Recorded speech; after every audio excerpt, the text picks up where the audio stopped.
یہ جوتیاں گانٹنے والے بزرگ حضرت شقیق بلخی، انہوں نے کچھ ساتھیوں اور شہر والوں کے ساتھ مل کے وفد کی صورت میں حج کرنے کا پروگرام بنایا۔ انہوں نے مل کر 1000 2000 جتنے روپے کی بھی ضرورت تھی ایک فنڈ جمع کر دیا۔ محنت مزدوری کے بعد جب حج کا فنڈ جمع کر چکے اور حج کے لیے روانگی کا وقت قریب آنے لگا، ایک دن یہ کسی کام سے باہر جنگل کی طرف گئے۔ انہوں نے کسی عورت کو دیکھا کہ وہ برقعے میں کوئی چیز چھپائے جا رہی ہے۔ انہیں تشویش لاحق ہوئی کہ کیا ماجرا ہے۔ دور سے اس کا تعاقب کرتے رہے۔ وہ عورت دائیں بائیں جھانک کر اس خیال سے کہ اب کوئی نہیں دیکھ رہا، ایک مردار پڑا ہوا تھا جنگل میں۔ مردہ جانور کسی کا مر گیا، اس نے جنگل میں پھینک دیا۔ اس نے چھری نکالی اور اس کا ایک بازو یا ایک ٹانگ کاٹی اور برقعے میں چھپا کر اپنے گھر لے آئی۔ حضرت شقیق بلخی اس کا پیچھا کرتے رہے کہ یہ ماجرا کیا۔ شام کا رات کا وقت تھا۔ رات کو جب اس کے گھر گئے اور جھانک کے دیکھا تو پتا چلا کہ وہ مردار کا گوشت بھون کر پکا کر اپنے بچوں کو کھلا رہی، اور وہ بیوہ تھی اور بچے یتیم تھے۔ انہیں صورتحال دریافت کرنے پر پتا چلا کہ یہ بیوہ اور یہ یتیم بچے اپنی عزت نفس کو محفوظ رکھتے ہوئے، اپنی غیرت ایمانی کو محفوظ رکھتے ہوئے، چونکہ وسائل نہیں ہے اور کوئی پرسان حال نہیں محلے کا کوئی شخص ان کا، تو ان کو کھانے کا کئی دنوں سے مسلسل فاقہ تھا۔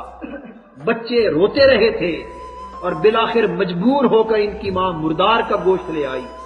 کسی کے سامنے دست سوال دراز کرنے کی بجائے مردار کھلا کے ان کی زندگی کی ضمانت فراہم کر رہی ہے۔ حضرت شقیق بلخی لرزہ برندام ہو گئے، رو دیے، ساری رات آرام سے سو نہیں سکے، ساری رات بستر پر کروٹیں بدلتے رہے۔ صبح اپنے اس خزانچی کے پاس گئے جس کے پاس حج کے وفد کے پیسے جمع کروائے تھے، اس سے سارے پیسے واپس لے لیے۔ اپنا گریبان پکڑ کے جھنجھوڑا اور کہا کہ شقیق، تیرے پڑوس میں بیوہ اور یتیم بچے بھوک کے باعث مردار کھانے پر مجبور ہیں اور تو پیسے جمع کر کے حج کرتا پھرتا ہے۔ ایسا حج خدا کی بارگاہ میں کب قبول ہوگا؟ وہ رات کو سارے پیسے حج کے واپس لائے اور اس بیوہ کو اور ان یتیم بچوں کو رات کے اندھیرے میں جا کے دے دیے، اور یہ تک نہ بتایا کہ میں کون، اور حج کا پروگرام کینسل کر دیا۔ لوگوں نے کہا کہ روانگی کے وقت کہ چلو، اس نے کہا کہ میرے پاس تو پیسے نہیں، کسی ضرورت میں نے لگا دیے، میں نہیں جا سکتا۔ لوگوں نے تانا زنی کی کہ چمڑا خرید لیا ہوگا، جوتے خرید لیے ہوں گے، کاروبار بڑھانے کے لیے پیسے صرف کر لیے ہوں گے۔ کسی نے کہا کہ بدبخت تھا، اسے خدا کی بارگاہ میں حاضری نصیب ہی نہ تھی۔ نصیب والے اور بختوں والے جاتے ہیں خدا اور اس کے رسول کی بارگاہ میں، یہ کب جانے والا تھا؟ کسی نے کہا ہمیں پہلے ہی معلوم تھا کہ یہ آگے نہیں پہنچنے والا۔ الحاظ القیاس لوگ تانا زنی کرتے رہے اور یہ مسکرا کر تانے سنتے رہے۔ وہ لوگ حج پہ چلے گئے، حج ہو گیا، شقیق بلخی حج پہ نہ جا سکے۔ حج کے بعد ایک بزرگ، ایک ولی اللہ کعبے کے حرم میں لیٹے تھے۔ لیٹے ہوئے انہوں نے خواب میں دیکھا کہ دو فرشتے آپس میں گفتگو کر رہے ہیں۔ ایک فرشتے نے دوسرے فرشتے سے پوچھا کہ اس سال کتنے لوگوں نے حج کیا؟ اس فرشتے نے کہا کہ کوئی 9-10 لاکھ افراد کے قریب اس سال لوگوں نے حج کیا ہے۔ پھر اس فرشتے نے سوال کیا کہ 9-10 لاکھ افراد میں سے کتنے لوگوں کا حج قبول ہوا؟ دوسرے فرشتے نے جواب دیا کہ سارے کے سارے لوگ، 9-10 لاکھ افراد، ساروں کا حج خدا نے قبول کر لیا۔ اس فرشتے نے پوچھا کہ ماجرا کیا ہے، ایسا کیوں ہوا؟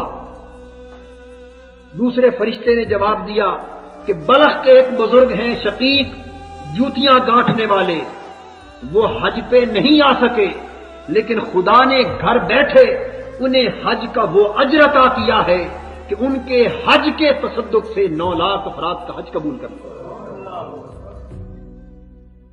وہ فرشتہ کہنے لگا کہ اللہ کا اتنا برگزیدہ بزرگ ہے۔ بس اتنی بات سن کر اس بزرگ کی آنکھ کھل گئی۔